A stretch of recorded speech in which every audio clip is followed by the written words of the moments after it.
Hi, I'm Greg Hunter. This is the weekly news wrap-up for Friday, March 14th, 2014. Once again, the Ukraine crisis is the top story. President Obama is also once again threatening Russia with sanctions if they don't back off in Ukraine. Russia is also threatening sanctions if it is sanctioned. This is a terrible economic situation that could fold, could destroy the global economy if this gets out of control. Now, one of the things the United States that's been brought up in some circles is that the United States could basically kick Russia out of the international payment system called the SWIFT system. They couldn't use dollars, they couldn't transfer money, they couldn't pay for things international with dollars. And one of the other things that was brought up by Jim Willey, the editor of the Hat Trick Letter, who was on USA Watchdog this week, he says, Russia might demand payment for its oil and natural gas in gold. And it might not be, uniform. Everybody pays. It might be China, you can pay us in yuan. That's good. India, you can pay us with rupee. That's good. European Union, you need to pay us in gold. Any allies of the West, you all need to pay us in gold. Could you imagine what that would do to the price of gold, to the value of the dollar? I mean, who knows? But I don't think it would be a stabilizing thing. One of the other things talked about that the EU didn't really want to go along with sanctions, but now it looks like Angela Merkel is saying, yeah, sanctions are a possibility. Let's hope it doesn't get to that. That's what she said. Let's hope it doesn't get to that point.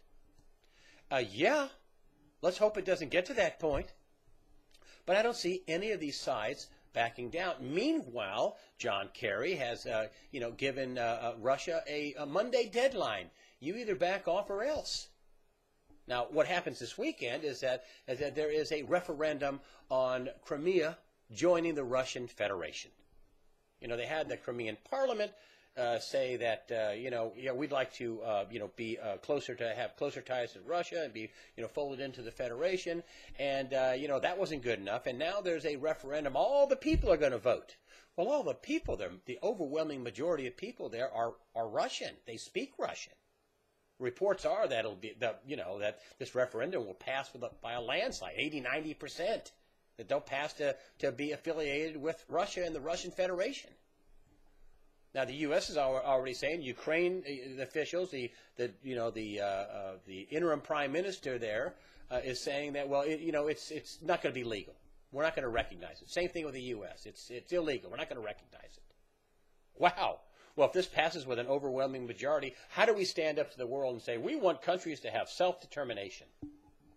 We want people to have self-determination.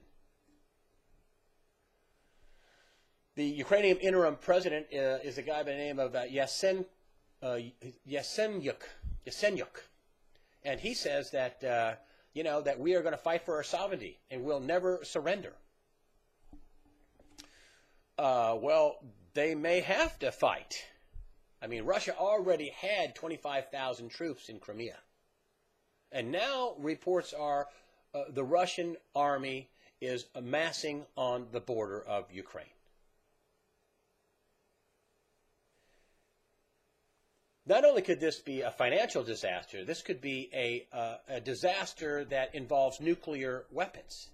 And a lot of people are saying, well, they're just going to divide Ukraine. And there'll be an East that'll be part of Russia and pro-Russia, and there'll be a West that'll be, pro-EU and pro-the West. And I'm thinking, I don't think so. I mean, I'm just looking at it from Russia's standpoint. They already got Turkey on the other side of the Black Sea. That's a NATO country. There's been many talk for years that they want to make Ukraine a NATO country. And, is Russia going to divide the country and let half of it become a NATO country and move missiles and troops and tanks and stuff on their southwestern border? I just don't think so. I'm not a military expert, but it just sounds to me that Russia would put up a major stake. It'd be like, Puerto Rico is an autonomous region of the U.S. and Russia going in there and saying, hey, listen, we want you to be, pro-Russia. And they have a referendum, and Puerto Rico says, yeah, we like Russia. Do you think we'd let that happen to Puerto Rico? Well, Ukraine is a country, a little smaller than the size of Texas. I just don't think that's going to happen. And Let's be serious here. This could turn into nuclear war. This could turn into nuclear war, and I just have to wonder, doesn't the Obama administration realize the danger of this? That Russia would see this as a national security, a paramount national security issue? That they would go to the wall? And it makes me wonder, do they want war? Do they want war to happen? Or are they just that oblivious and ignorant and arrogant that they're just going to blunder forward?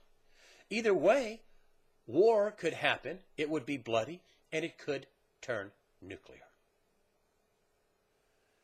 Next up, I didn't want to cover this, but in lieu of the fact that we have a major security issue in the globe, in the Ukraine, that I just wonder why the president decided to go on this with this comedic actor Zach Galifianakis. He's part of the the Hangover movies. He's been in those movies to talk about his failed health care plan. I mean, this is a spoof interview segment with this guy.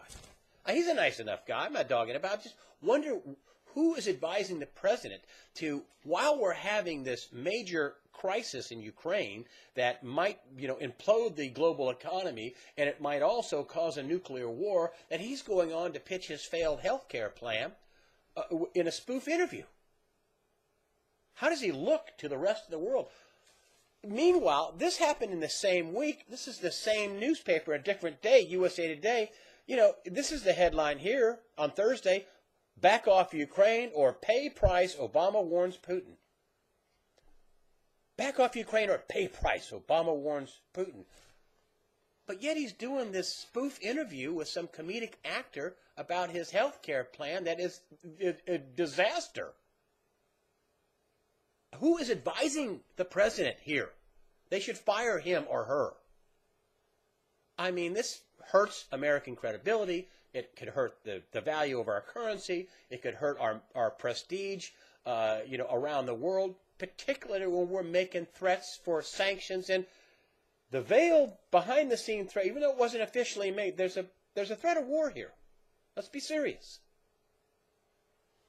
I don't understand who's advising the president to do that in this week. Heating up again with Israel and Hamas. Hamas decided to fire dozens of rockets into Israel. Israel responded with airstrikes on what they call terror sites. They had they have a peace agreement. They have a ceasefire agreement. Hamas is in Gaza between Egypt and Israel, basically. They had a ceasefire, and now they have a ceasefire again. And I just wonder how long that ceasefire will hold. I also wonder, why did they do this? Was it some sort of test? They're firing rockets that they allegedly got from Iran. Is this a test? One thing's for sure, it doesn't bode well for any kind of peace in the Middle East, that things are not settled down there at all.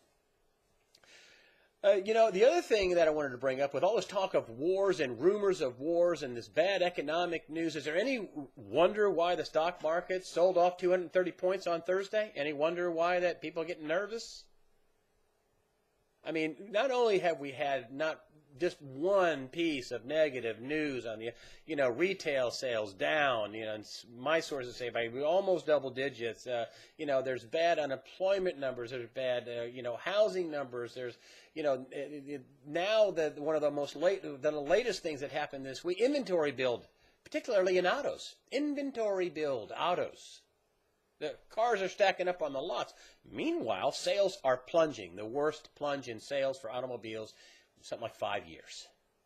And that's another thing that, I told you I'd talk about the economy and these sanctions.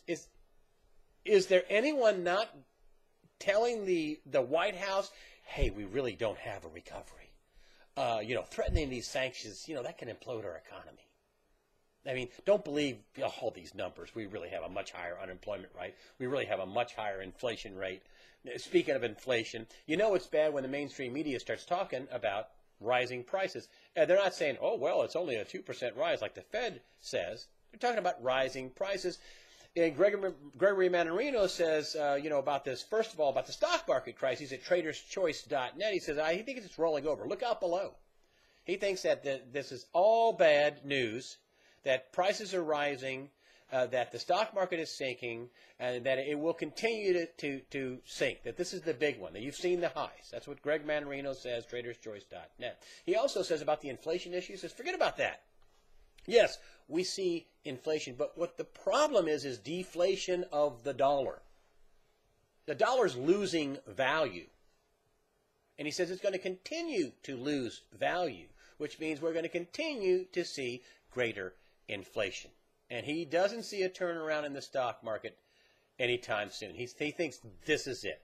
This is the time the stock market rolls over and you've seen the highs, at least for the foreseeable future.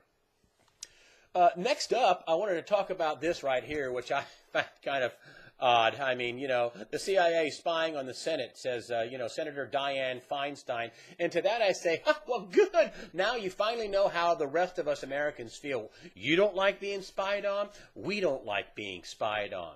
And what apparently happened was the CIA went into Senate computers and removed documents. Feinstein says, hey, this is a constitutional issue. This is a problem with separation of powers. It's illegal.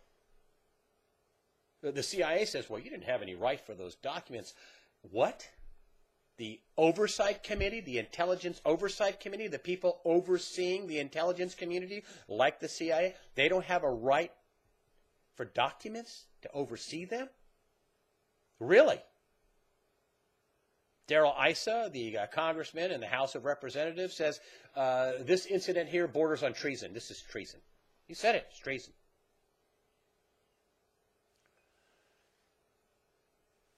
Some bells and synapses are touching finally in Congress that, hey, maybe this spying has gone on a little too long and gone a little too far. Huh? Maybe. Thank you, Edward Snowden, for bringing this to light.